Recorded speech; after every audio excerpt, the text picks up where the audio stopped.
Bonjour tout le monde, j'espère que vous allez bien. Donc aujourd'hui nous allons voir ensemble comment fonctionnent les crowdfunding immobiliers. Donc on va voir ensemble qu'est-ce que c'est réellement, combien ça rapporte, comment trouver des plateformes qui proposent ce genre de projet, quels sont les avantages mais aussi les risques et comment diminuer les risques. Et je vais aussi vous faire voir un site gratuit qui va vous permettre vraiment de voir s'il y a déjà eu des problèmes avec un promoteur immobilier ou pas. Donc à la fin de cette vidéo, vous saurez à peu près tout sur le crowdfunding immobilier. Donc déjà, qu'est-ce que c'est clairement? Donc de base, quand un promoteur immobilier veut financer un bien, il va contacter une banque, faire un crédit et y mettre aussi un apport. Donc là, pour l'exemple, on va dire 30% d'apport et le reste, c'est la banque. Donc la banque demande quand même un apport obligatoire. Donc ça limite l'entreprise dans le nombre de projets qu'elle peut lancer en même temps, ce qui lui fera toujours de la trésorerie. Donc là, dans le crowdfunding immobilier, en général, ils font toujours aussi appel à des banques. Donc ils vont toujours faire un crédit à la banque, par exemple de 60% du montant. Mais pour réduire leur apport, ils vont aussi faire appel au crowdfunding immobilier. Donc au lieu de mettre 30 ou 40% d'apport, eux, ils vont mettre que 10% et demander le reste à une plateforme de crowdfunding. Donc donner la possibilité à des particuliers d'investir sur leur projet en échange d'intérêts. Donc le crowdfunding immobilier, c'est vraiment prêter de l'argent à une entreprise dans l'immobilier pour qu'elle réalise une opération et vous touchez des intérêts. Donc en général, ça marche de cette façon. Après, il peut y avoir des variantes. Donc je vais vous faire voir sur la plateforme La Première Brique. Ensuite, je vous ferai voir aussi où trouver d'autres plateformes en France. Par exemple, sur La Première Brique, on peut investir à partir de 1 euro. Donc ça, ce montant minimum va dépendre de la plateforme. Sur beaucoup de plateformes, c'est 1000 euros minimum. Donc les rendements tournent entre 8 et 11% en général. Donc on est souvent à 9 ou 10%. Donc le rendement, c'est toujours le rendement à l'année. Donc ce qui est quand même assez intéressant. Ce n'est pas le rendement au projet. Donc si un projet dure 2 ans et que c'est marqué 10%, en fait vous allez toucher 20% à la fin des 2 ans. C'est vraiment 10% par an. Donc là, par exemple, on voit des exemples de projets. Alors sur ce site, c'est des projets qui ne demandent pas énormément d'argent, donc 200 000, 115 000 euros. Mais sur d'autres plateformes, c'est souvent plusieurs millions. Donc là, on voit le rendement 10%, le projet dure 16 mois. Ici, 11%, le projet dure 12 mois. Donc sur chaque plateforme, vous avez à chaque fois une date d'ouverture du projet.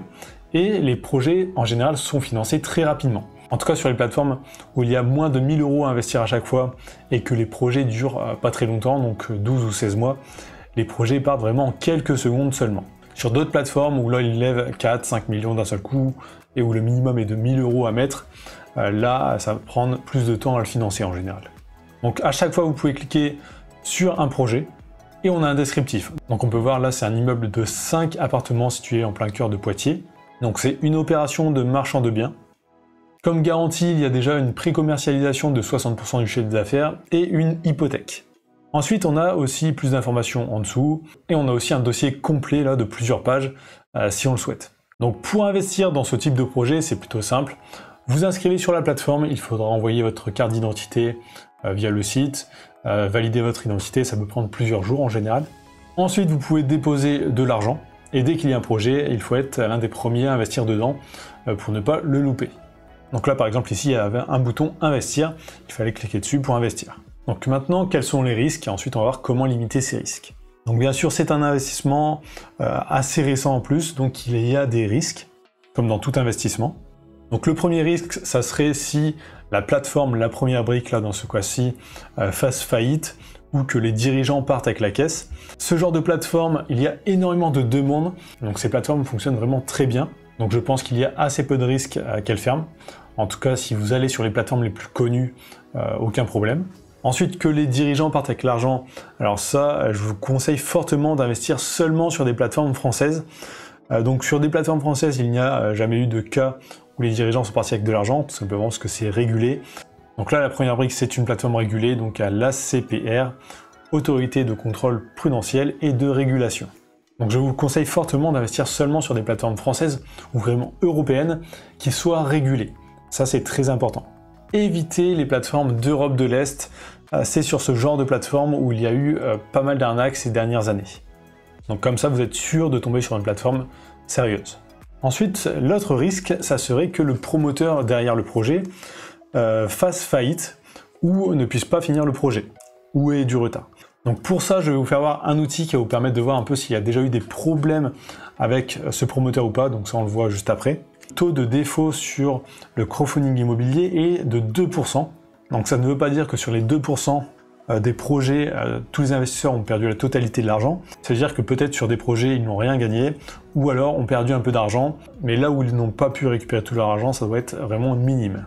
Donc il faut être conscient quand même qu'il y a des risques. D'où l'importance de bien choisir sa plateforme, parce que certaines plateformes sont plus regardantes au niveau des promoteurs que d'autres. Par exemple, cette plateforme-là, pour l'instant, il n'y a eu aucun défaut, donc tous les projets ont été remboursés. Donc les retards, par contre, ça peut arriver, il y a eu aussi des retards sur cette plateforme. Donc là, il nous annonce 10 mois pour être ensuite remboursé, mais sur certains projets, ça peut prendre du retard. Mais il faut savoir que si le promoteur a du retard, il doit payer aussi les intérêts pour les mois en retard. Donc si ça met 6 mois de plus, il doit payer les intérêts pour 6 mois de plus. Donc par exemple, j'ai déjà investi sur la plateforme Homunity sur 2 projets. Un des projets, j'ai été remboursé en avance, donc plusieurs mois en avance. Par contre, le deuxième, j'ai eu 3 mois de retard, mais les intérêts ont été payés. Donc l'argent que vous mettez dans un projet ici est bloqué jusqu'à la fin, donc vous ne pourrez jamais le récupérer avant. Et je vous conseille plutôt de fuir les plateformes qui vous proposent de récupérer votre argent avant. Parce que s'il y a un mouvement de panique, la société peut vite se retrouver en faillite. Donc vraiment n'investir que de l'argent dont on n'a pas besoin pour vivre dans les prochains mois. Donc maintenant, comment trouver des plateformes sérieuses et surtout aussi vérifier les promoteurs immobiliers, voir s'il y a déjà eu des problèmes avec eux ou pas. Donc pour ça, il y a une plateforme qui est vraiment très bien, c'est Hello Crowdfunding. Donc c'est un agrégateur de projets crowdfunding immobilier. Donc en fait, sur cette plateforme, ils listent 40 plateformes et ils vont lister tous les projets. Et à chaque fois, on pourra voir s'il y a des projets en retard, qui sont les promoteurs derrière les projets, et voir un peu l'historique de ces promoteurs. Donc on peut aller voir les statistiques, par exemple, là en décembre 2021, en tout sur ces 40 plateformes, il y a eu 117 millions d'euros de levée, pour un total de 59 projets. Il y a eu 40 millions de projets remboursés ce mois-ci, enfin en décembre, et le rendement est de 9,24% en moyenne. Et on peut voir année par année pour voir un peu l'évolution du marché. Si on souhaite aller voir une plateforme, donc là par exemple, on va aller sur Homunity, on clique dessus, et on peut voir tous les projets en cours. Donc là on peut voir combien ils ont levé par année, donc 2016, 2 700 000, et après ça fait que d'augmenter, donc tous les ans ça a augmenté, jusqu'en 2021 ils ont levé 83 millions d'euros. Donc on voit projet remboursé 141, projet en retard actuellement 26, et projet en cours 118.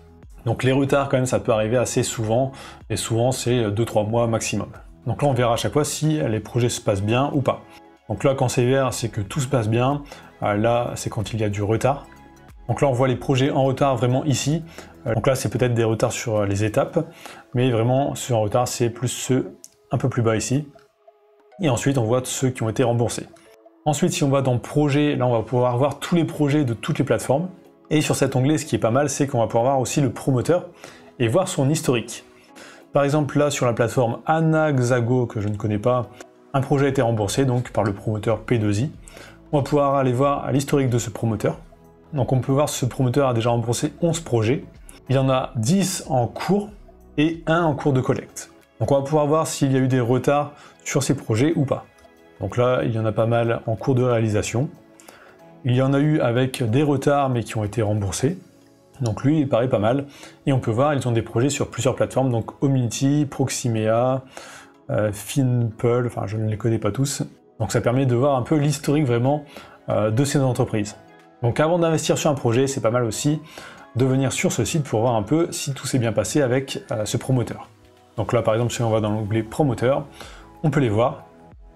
Et pour chacun on peut voir le taux de remboursement, donc les projets qui ont déjà été remboursés, le nombre de projets financés, le nombre de projets finis, le taux de retard, donc combien de pourcents de leurs projets sont en retard, et le taux de défaut, donc là les projets vraiment où il y a eu un gros problème. Donc je ne trouve aucun promoteur là avec des problèmes. Par contre en retard, là par exemple on peut voir, oui il y a un promoteur où il y a 50% de retard, donc lui ça serait plutôt à éviter. Par contre il y a pas mal de promoteurs avec 0% de retard, et 100% remboursé. Et pas mal avec 10-15%, donc ça c'est plutôt pas mal. Donc je vous invite fortement à utiliser ce site, il est totalement gratuit et vous pouvez aussi créer vos propres portefeuilles sur ce site pour tracer un peu vos investissements. Comme plateforme très connue, il y a la première brique que je vous ai fait voir. Donc là c'est à partir de 1 €, donc c'est assez intéressant. Et ensuite vous pouvez aller voir le classement. Donc les plateformes les plus connues c'est Club Funding, Homunity, Fundimo, WeZ. N'hésitez pas vraiment à piocher dans le haut de ce classement, donc là dans les 20 premiers. Comme ça vous êtes sûr de tomber sur des plateformes assez sérieuses. Donc voilà, je pense qu'on a fait le tour. Je vous ai donné des pistes vraiment pour trouver où investir. Donc n'oubliez pas de diversifier au maximum votre investissement. N'investissez pas tout votre argent sur une seule plateforme. Mettez-en sur plusieurs et sur plusieurs actifs, donc par exemple du crowdfunding, de l'immobilier, la bourse. Ne mettez pas tout votre argent vraiment sur une seule chose pour limiter les risques. Donc si vous êtes arrivé jusqu'ici, tapez crowdfunding dans les commentaires. Ça me permet de voir si les gens regardent bien jusqu'au bout les vidéos et ça m'aide aussi énormément pour le référencement. Donc likez, commentez, abonnez-vous et je vous dis à très bientôt.